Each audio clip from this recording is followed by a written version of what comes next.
Magsimula tayo sa daling manalangin. Isang mapagpalang umaga po sa bawat isa sa atin at sa iyo, Panginoon, na nagbigay sa amin ng pagkakataon upang muli sumamba sa iyo sa Espiritu ng Katotohanan. Patuloy na ang patutuon sa iyong salita ay siyang ma-receive ng aming Espiritu at ng aming kaluluwa sa sitwasyon na meron kami na makita namin ang aming mga identity bilang iyong mga anak.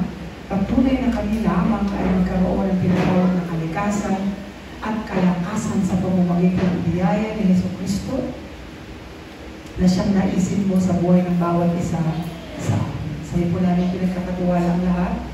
May all the forces of darkness be bound in the name of Jesus Christ, and mobilization of your angels be upon us, and let all the malicious plan of evil spirit, we command them to get out in this place in the mighty name of Jesus Christ. This is our prayer in Jesus' name. Amen. Meron po magtanong sa akin, habang ako ay nasa Manila, sabi niya, Pastor, paano mo po ba masasabi kung mahal ka ng Diyos? Kasi kung mahal tayo ng Diyos, bakit inaalaw niya yung karamdaman? Bakit inaalaw niya yung pagsubok? Sometimes inaalaw ng Diyos yung conflict inside the family. Paano po natin masasabi na absolute na mahal tayo ng Diyos? At higit sa lahat, kung mahal tayo ng Diyos, bakit tayo nakakaranas ng kahirapan at pagsubok? Kung kayo po ang tatanungin ng ganon, paano niyo po i-explain na yung pag-ibig ng Diyos? Isa lang yung nasabi ko sa kanya. Kasi ito ay magulang na. Sabi ko sa kanya, meron ka bang anak? Meron po. Di minsan ba napalo ko yung anak mo? Opo, napalo ko po siya. Sa tingin mo, bakit mo siya napalo? O bakit may mga magulang na napapalo ang kanilang mga anak? Sabi niya, para po disiplinahin. Kasi minsan, meron silang nagagawa na hindi nila alam. It's the same sa pag-ibig ng Diyos.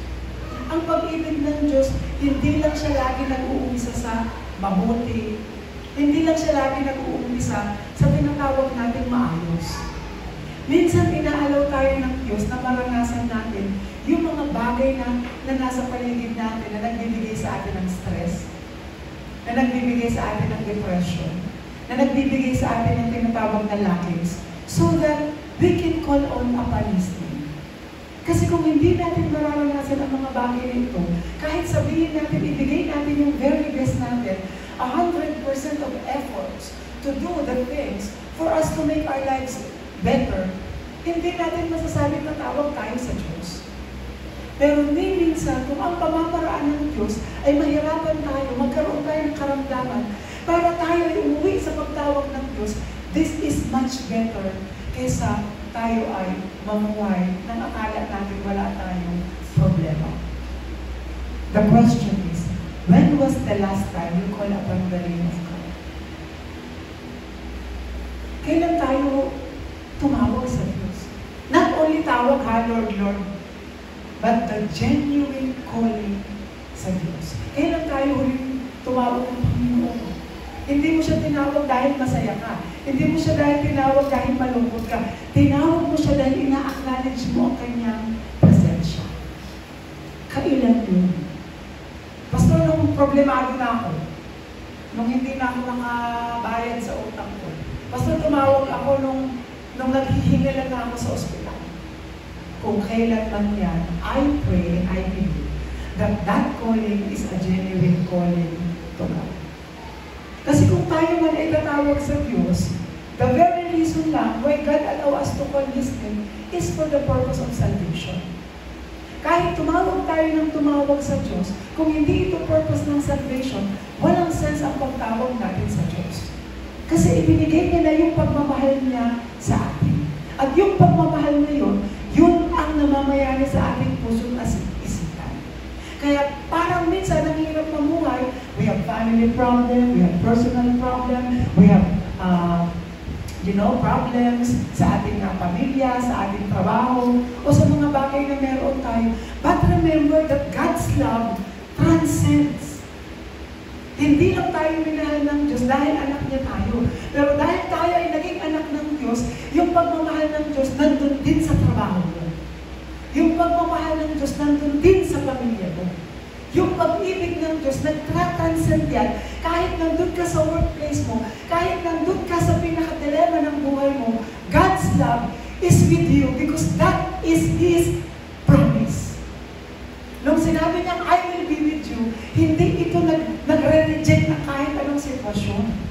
Nung tinanggap natin siya at tayo tumanggap ng buhay na walang hanggan, exclusive yung pag-ibig niya sa kanyang tao o sa mga mahal niya. Kaya kahit nandoon ka sa pinakamahirap na parte ng buhay mo, remember that God is with you. That is the sign that He loves you. Yun ang ibig sabihin ng pag-ibig ng Diyos. Hindi lang natin nararanasan yung pag-ibig ng Diyos kasi sumasang-ayon sa atin. We have 1 million check in our accounts. Is that God's love? Maybe that is part of your effort. Pero hindi naman tayo lahat, pare-pareho ng tinatahak. At hindi naman lahat ng tao is meron talagang mind para magpakayaman.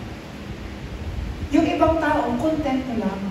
Just for everyday survival. At meron tayong obligation as a human, as a parent, as a brothers and sister, as a children of our parents. Pero kung i-question natin yung pag-ibig ng Diyos, hindi lang siya nandoon sa mga positive ways. Believe me, nung si David ay nakaharap ng greatest persecution from Saul, God is with him. Nung si Joseph ay binenta ng kanyang mga kapatid, God is with him. Nung halos ipapatay ang lahat ng mga Hudyo, stood up si Esther. If I perish, I perish. God is with her. And what is the meaning of that? God being with us means we receive the highest level of being with us, and that is love. Kagaya ng lagi kong ini-insist, masasabi natin mahal natin ang isang bagay pag narinig natin that I am here, I will be with you. Hindi lang natin narinig, mahal kita, mahal kita, mahal kita. Pero nang sabihin mong I am here, nandito lang ako sa iyong likuran, nandito ako. That is the sweetest word we can hear every day. Hindi lang natin basta masasabi, oh, mahal ako ng Diyos kasi tumama ako sa loto, positive ang resulta. No. If that is our mind towards God's love, napakaliit ng ating pananampalataya. Paano kapag nagkaroon ka ng depression? Paano pag nagkaroon ka ng tinatawag na challenges? At this is the truth. We will be able to prove that God is with us. Kahit nandoon ka sa pinaka-worst case scenario ng buhay mo, may peace ka pa rin. Yes, nade-depress tayo. Pero hindi ibig sabihin that I will be getting my life. I will end my life. No. Nade-depress tayo kasi meron tayong 5 senses. Nade-stress tayo kasi meron tayong 5 senses. Pero hindi ibig sabihin, lumisan na ang buhay na walang hanggan. Lumisan na yung tinatawag natin espiritu na nanggagaling sa Diyos. Sabi dyan sa ating introduction, ang Biblia ay naglalaman ng salita ng Diyos, kung saan ipinapaalam niya ang kanyang naisin at ipinapakita niya ang kanyang plano patungkol sa katuparan ng kanyang kaharian. Knowing that the very goal of a Christian life is not to be successful, but to experience kingdom of God kahit nandun ka sa pinakamadilim ng buhay mo. Are you experiencing kingdom of God? Kingdom of God, no? Romans 14 verse 12, 14-17. Kingdom of God is not a matter of eating and drinking, but in peace, rest, and joy in the Holy Spirit. Ang pagkakaroon ng kaharian ng Diyos, hindi laging physically na nakikita natin yung mga bagay na maayos. Whether you close your eyes, you can experience kingdom of God because it's about peace and rest in the Holy Spirit. Yun ang goal ng salita ng Diyos. Yun ang goal ng Kristyanismo. Hindi natin goal na pabutihin ang kanilang buhay kasi ang tao, meron tinatawag na freedom, free will. Meron tayong realization. And at the end of the day, it's about life's turning point para makita natin yung purpose ng ating buhay. What is the purpose of your life? Hindi lamang sa mga bagay na ginagawa mo. about your personal. Paano kung wala yung mga tao sa paligid mo? Kaya mo pa bang mag-survive? O nakadepende ang ating buhay sa mga tao sa paligid natin? If that is our goal, we fail. Kapag ang lagi natin tinitignan ay mga tao sa paligid natin, fail na tayo. Kasi kahit sila aalis, kahit sila mawawala. But the one who promised that He will be with you, that is the Word of God. Kaya kahit nandyan sila o wala, God is with you. Yun ang success Christian life. Hindi lang sa mga bagay na nakikita natin at sa mga taong inaasahan natin. Dahil ang sinabi ng Diyos, sa akin magtiwala, sa akin umasa. Kanino yan? Sa Diyos. Kaya nga yung mystery ng tinatawag na John 3:16, sabi nga ng nakararami that this is the heart of the Bible. For God so loved the world that He gave His one and only Son. Whoever believes in Him shall not perish but have eternal life. Pero ang mga Kristiyano nowadays, inaasa natin lagi sa company, sa church, o sa mga tao sa paligid natin, yung mga bagay na akala natin, yun ang ikakasaya natin. Papaano kung ikaw ang Esther ng panahon ito? Nobody is with you. Tandaan natin, halos lahat ng ginamit ng Diyos sa Biblia, nagtagumpay ng nag-iisa. Mag-isa lang si Noah when the world turns upside. Mag-isa lang si Jose nung naunawaan niya ang salita ng Diyos. Mag-isa lang si David na lumaban kay Goliath. Mag-isa lang si Apostol Pablo hinarap na limutin ang kanyang nakaraan para lang tumalima kay Jesucristo. What about you? Do you really need kasama?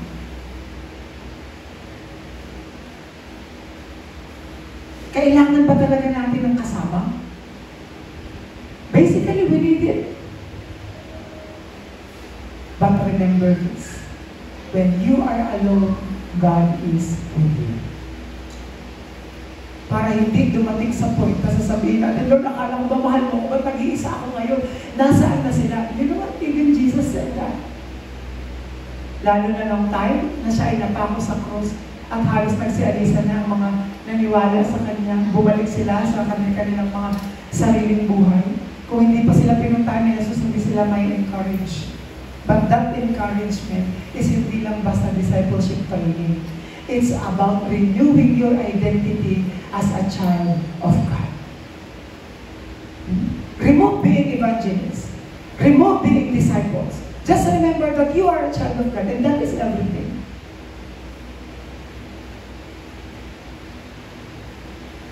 Kasi doon iikot ang buhay pananampalataya. Hindi ito akala natin na kapag pinag-pray mo biglang nandyan, no. Hindi tayo nananalangin para maging maayos ang isang bagay. Nananalangin tayo so that receive power to overcome things in our lives. Yun ang totoong panalangin. Hindi tayo nananalangin, Lord, maging maayos yun, hindi.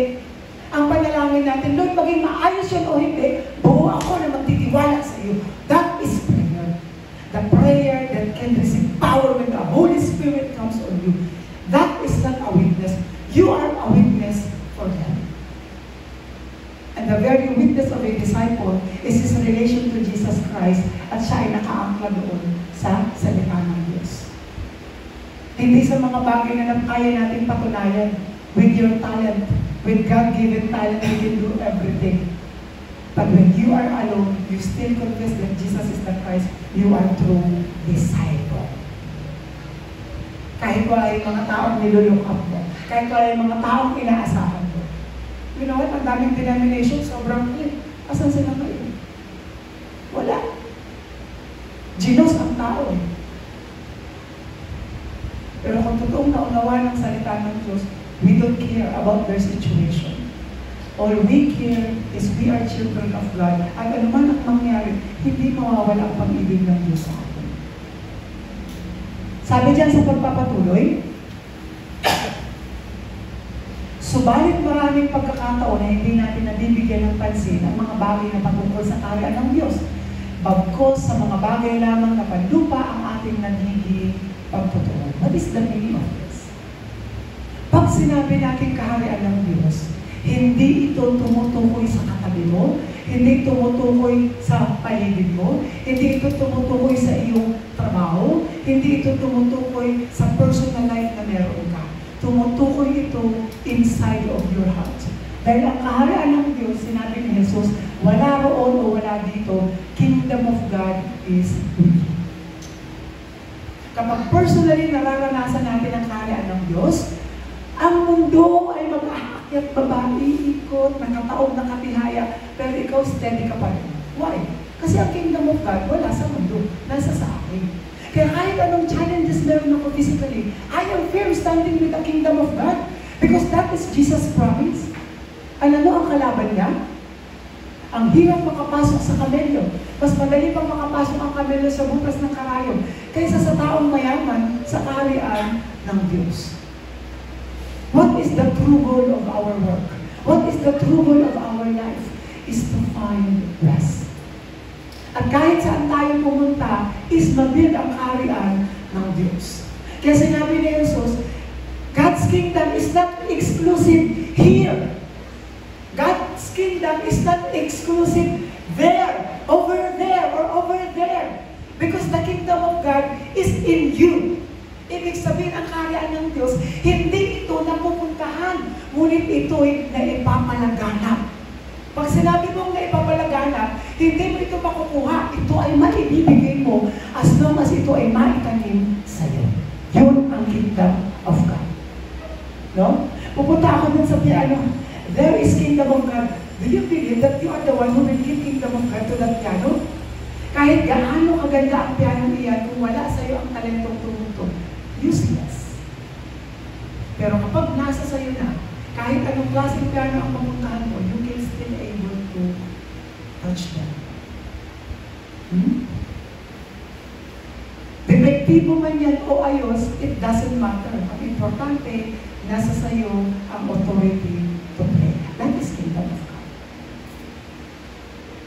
Kaya hindi tayo basta-basta tatamaan ng tinatawag nating dilubyo. Bagamat dilubyo is there. Pero hindi tayo apektado, you know why?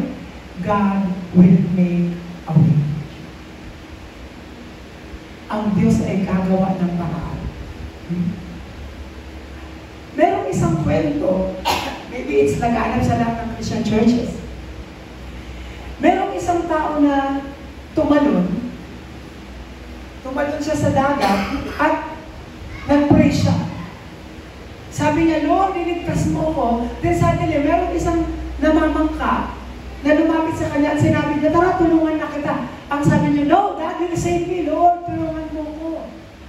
At meron naman isang malaking barko na naghagis ng lagbat sa kanya. Tara, umakit ka na, no, I don't need, I can pray to God. Lord, tulungan mo hanggang sa nalulun siya sa at namatay. Sabi niya sa Panginoon, Lord, ba't inalaw mo mamatay ako? Di ba kasama kita? Sabi mo, you are with me, kaya tutulungan mo ko. Ang sabi ng Diyos sa kanya, twice binigyan kita ng pagkakataon. Nagpadala ako ng bangkero, nagpadala ako ng malaking barko, sinabisan ka. Pero hindi mo kinuha. Minsan, ganito tayo bulang spiritual. Kasi ang akala natin, mysticismo ang panalangin. Na kapag sinabi mong kailangan mo ng pera, boom! Biglang babagsak sa harap mo ang briefcase ni Chris Aquino na may 2 million pesos. At magsasabing, game ka na ba? Hindi ganun yun. Nung sinabi mo sa Diyos, Lord, bigyan mo ko ng mga bagay na kailangan ko, bigyan. God gave you the strength to work for it. Kasi naniniwala ako na kahit ang pinakamayamang tao sa mundo, may Diyos din silang pinaniniwalaan at napapatawag din sila sa Diyos. Kung iaasa natin lahat sa panalangin, e binibigyan na nga tayo ng pagkakataon ng Diyos. Tayo ang may pagkakamali doon. Hindi ang chance na ibinibigay ng Diyos sa atin.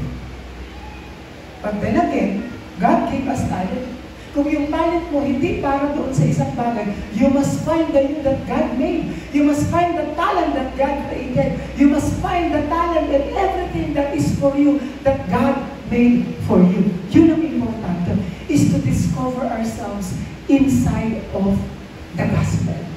Kaya tayo nahihirapan sa isang bagay, kasi hindi pala para sa atin, pero ipinipilit natin ang ating sarili.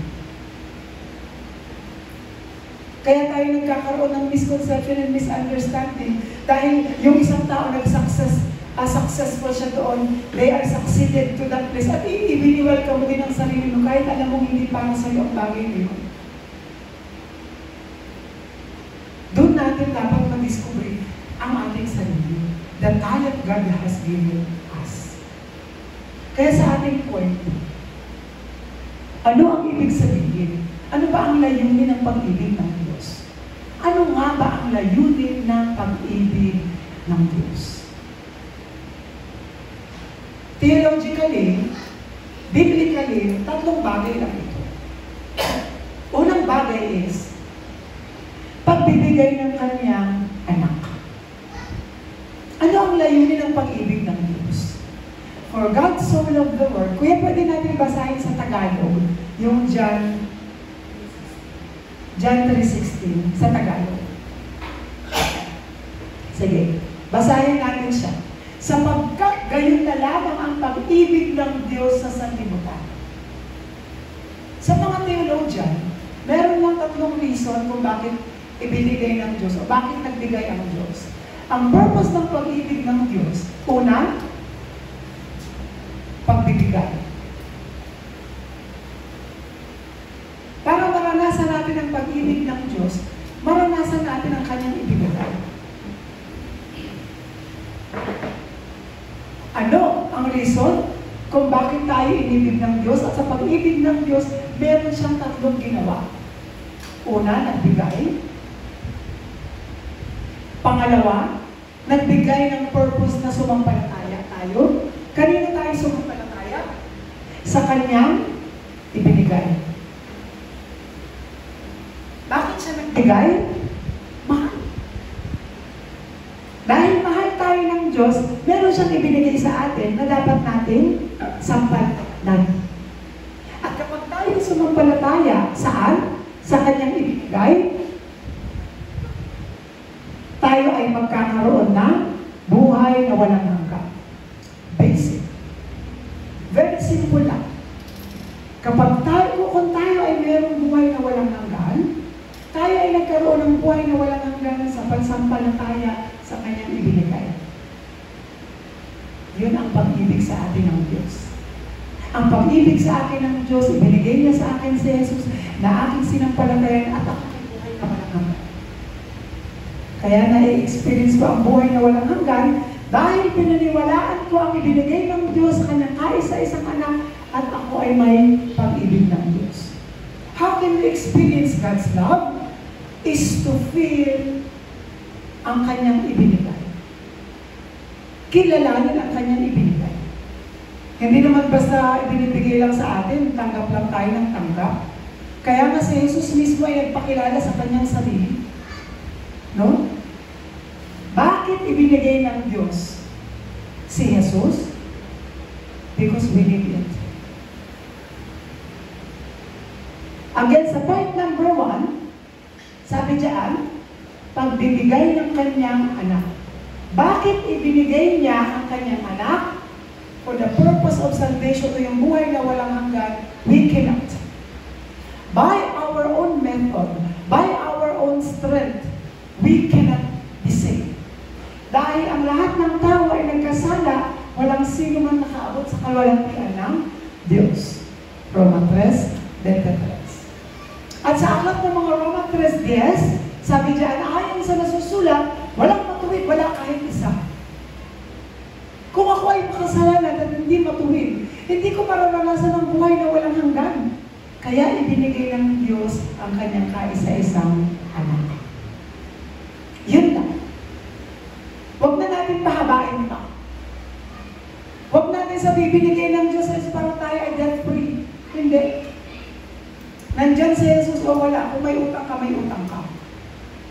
Ang sinolusyonan ni Jesus para tayo ay makakamit ng buhay na walang hanggan. Yun lang. Other than that, you work for it. Walang matuwid, wala ni isa. Ang goal nga ng Diyos, mag-receive ka ng salvation. How can you have salvation if you are sinner at you are not righteous? Kaya ibinigay niya si Jesus. Ano gagawin ko kay Jesus? Anong gagawin ko dyan? Makasalanan ako, hindi ako matuwid. Anong gagawin ko kay Jesus? Sampalatayanan mo ang kanyang ginawa para hindi mo na kailangan pang gawin na ikaw ang magbayad. Kasi kahit bayaran natin ang ating kasalanan, we are not qualified kasi na tayo ay makasalanan at hindi nakaabot sa kalwalhatian ng Diyos. Kaya kailangan ko si Jesus na siya ang magbayad para hindi ko na kailangan. Ang gagawin ko lang sa palatayanan, maniwala ako na hindi ko kayang ginawa na ni Jesus. Maniwala ako na hindi ko kayang umpisahan, tinapos na ni Jesus. That is faith. That is absolute faith. Yun ang greatest ministry ni Jesus Christ. Individual salvation. Ngayon, if you are saved, your duty is kahit saan ka pumunta, ano man ang sitwasyon mo, ano man ang posisyon mo, shine the light. Pastor, paano ako magsa-shine the light? Problemado na nga ako.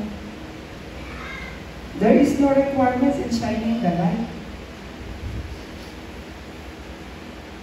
In the first place, we are not qualified. And there is no requirements for us to be qualified. Kasi yung qualification and requirements, Diyos din ang nagbigay. Who is qualified? Jesus is qualified. What is the requirements for salvation? Believe in Jesus. Wala tayong part.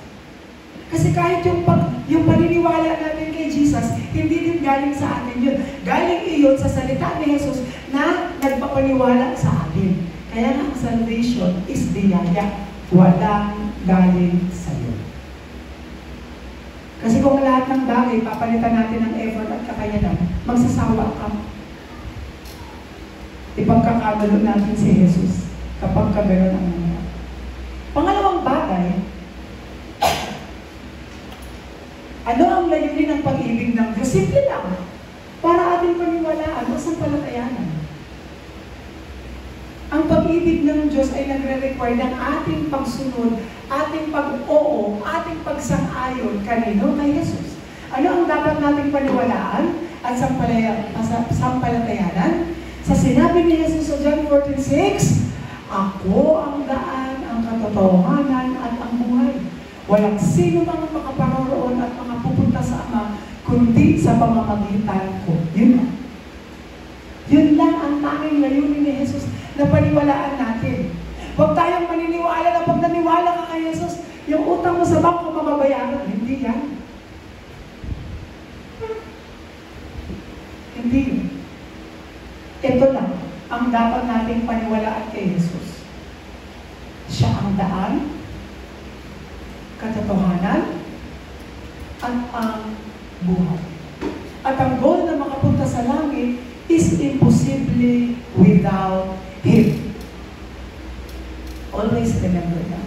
It is impossible to please God. It is impossible to be with God unless we believe to the mediator He has sent.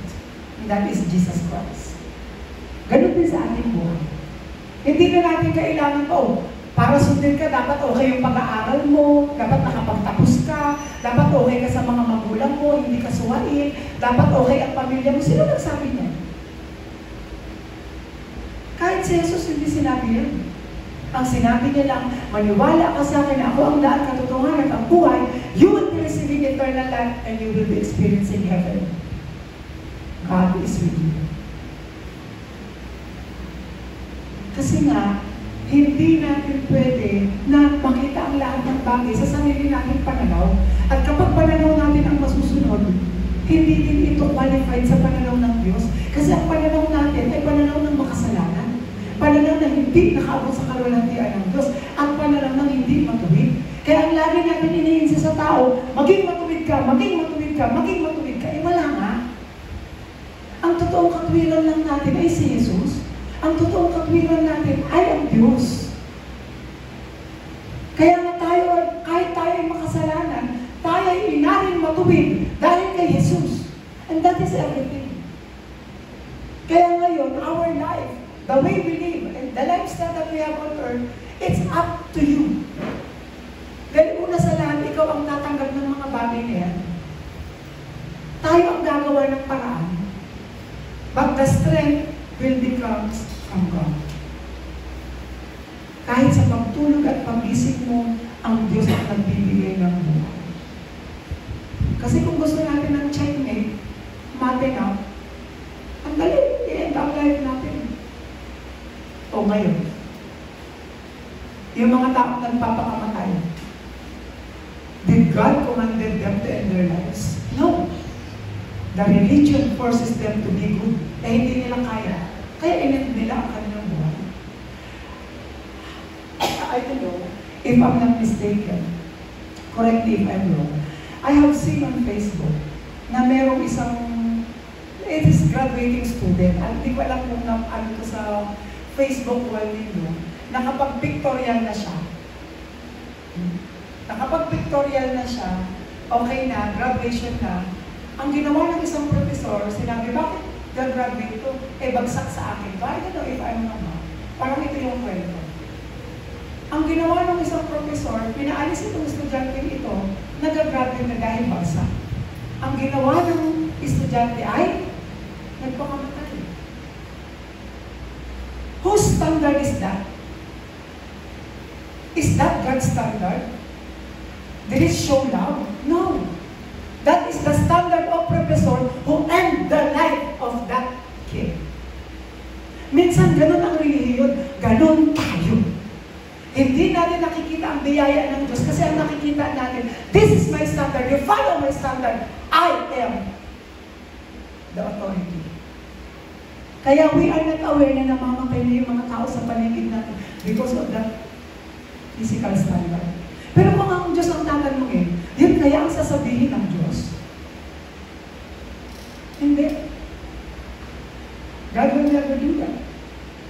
And even the prostitute who came before Jesus, Jesus' word, neither I will never condemn you.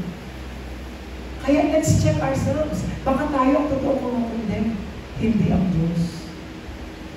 And every time we condemn, that is not the part of God's love. Remember, every time we condemn ourselves. Every time we disqualify people, we disqualify ourselves. Dahil ang mga tao ay reflection lang ng ating buhay.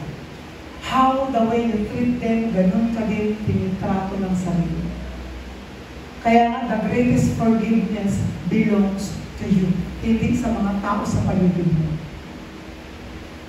Totoo ang pagpapatawad ay ibinibigay sa ating mga sarili.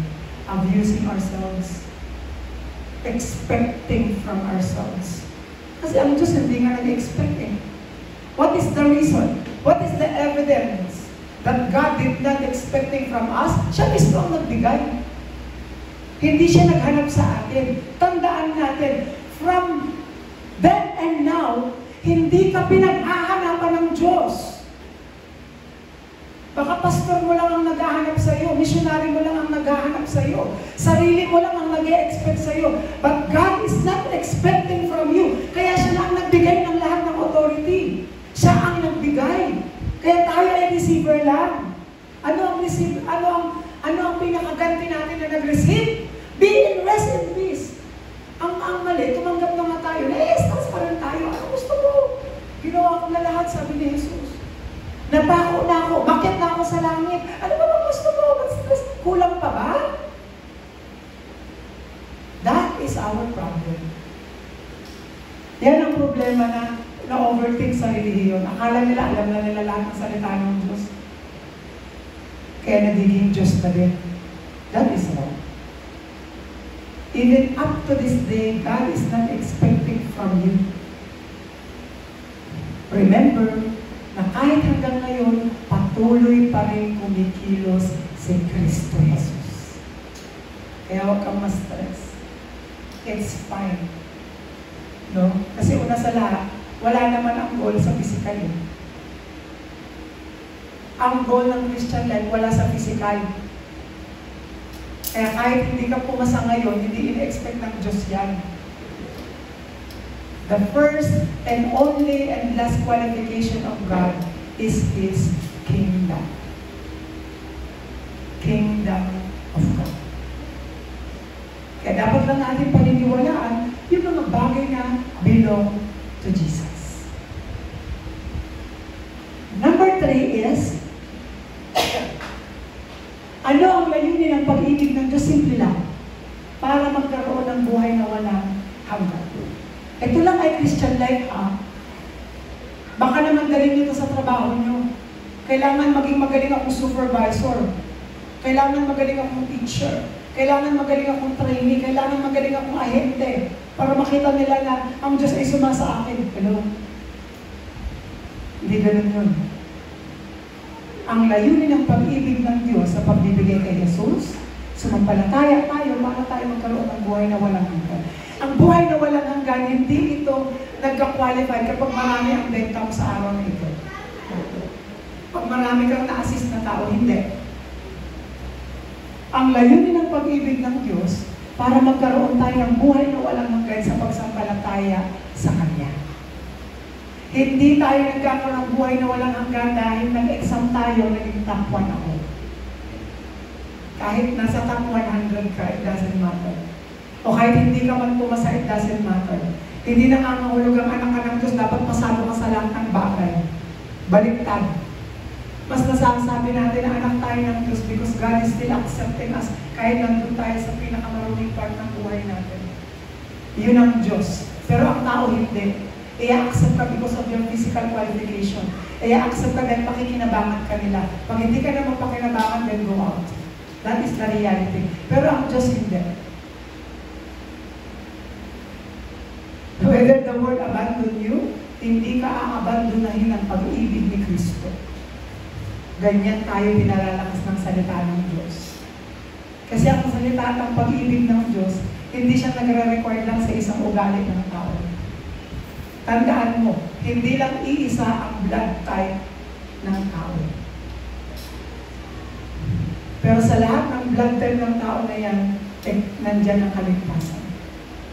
Hinatag ng Diyos ang kaligtasan sa lahat ng uri ng tao. At ang pag-ibig, hindi lang siya one-sided. Ang pag-ibig ay nasa bawat sulok ng ating buhay. Kahit nandun ka sa mga bagay na nag-feel ka, God's love is in you. Kasi minsan, ipinapaalala ng Diyos na yes, meron kang sariling talento, pero I have prepared something for you. At ang mali ay maubos ang oras natin na ipinagsisiksikan natin yung ating mga sarili sa mga bagay na hindi tayo nagbubuka. Kaya nga ang mga disipulo, nagkaroon ng tinatawag na diaspora. Hindi sila nagstay sa isang lugar lang. Hindi sila nagstay na sila lang ang magkakasama. They do evangelism and mission kahit saan sila pumunta at sa mga taong naminig nila. Isa lang ang goal. Accept Jesus Christ. Yun ang totoong ministry. Nasaan tayo ngayon? Dahil mapakalan ba natin na si Jesus ang Kristo? Or we're just doing our job?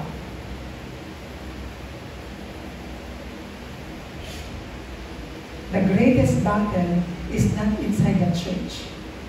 Outside.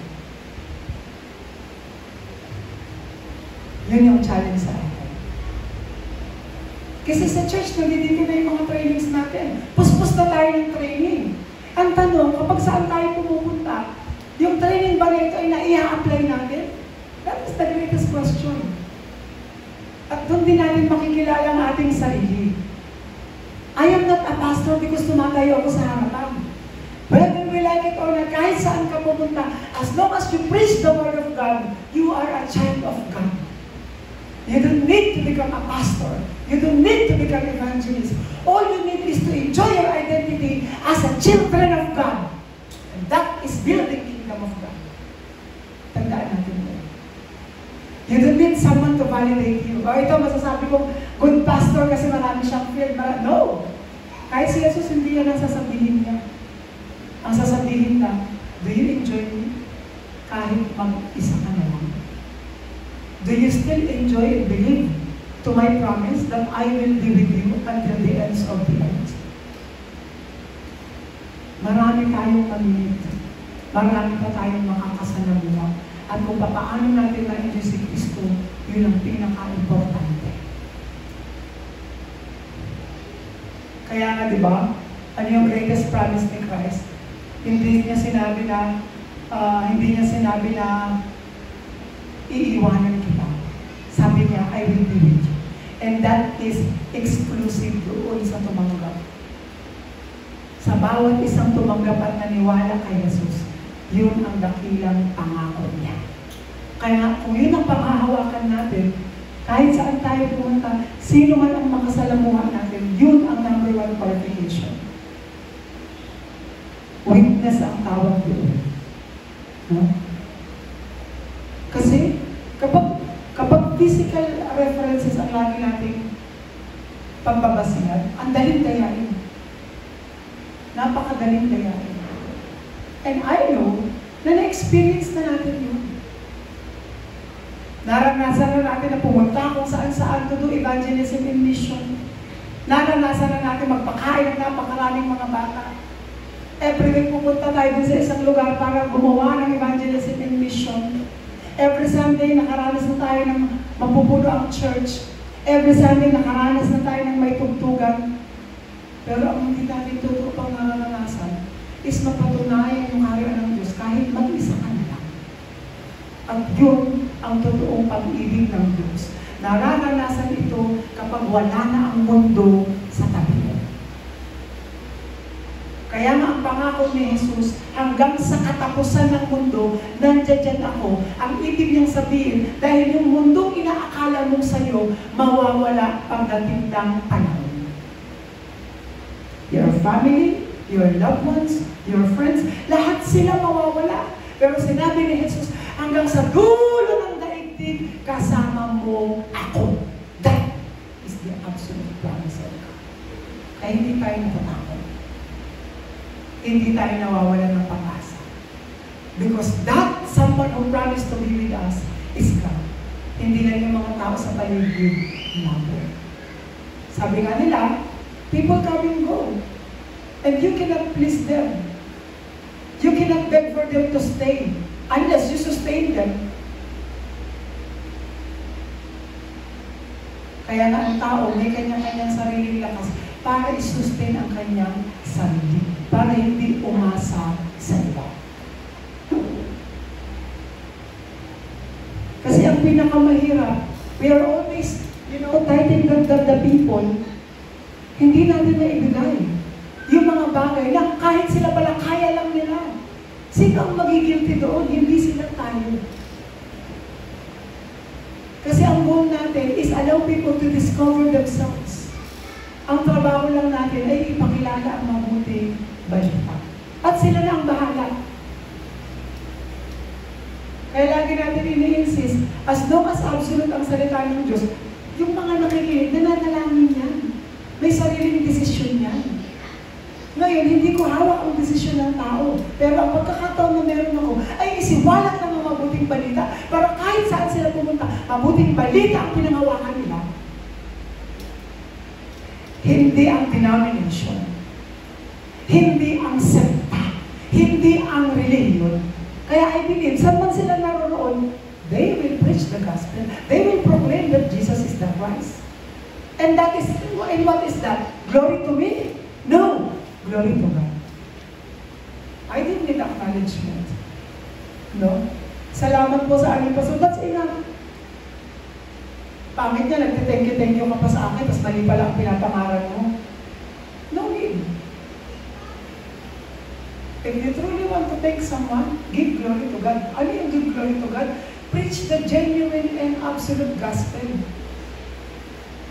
No? Dahil kapag narinig nila yung genuine gospel sa'yo, ay di ma-acknowledge na rin ako physically. Eh, turo yan kasi sa church na pinanggalingan ko. Yan kasi yung turo sa amin. Eh ngayon, kahit i-acknowledge mo ko na i-acknowledge, kung lumalabas sa'yo, legalism, mysticism, ay, wag na lang. Hindi ko tinuro yun. At doon na nga tayo naging maingat since then, na hindi maituro ang legalism, mysticism, at legalismo. Hanggat maaari, Christ-centered gospel ang natin tinuturo. Kasi yun yung absolute. Hindi tayo magsasound religious. Hindi tayo magsasound sectarian or denomination. We'll be sounding pure gospel na nakatuon kay Kristo. Kaya for our conclusion, sabi dyan sa ating conclusion,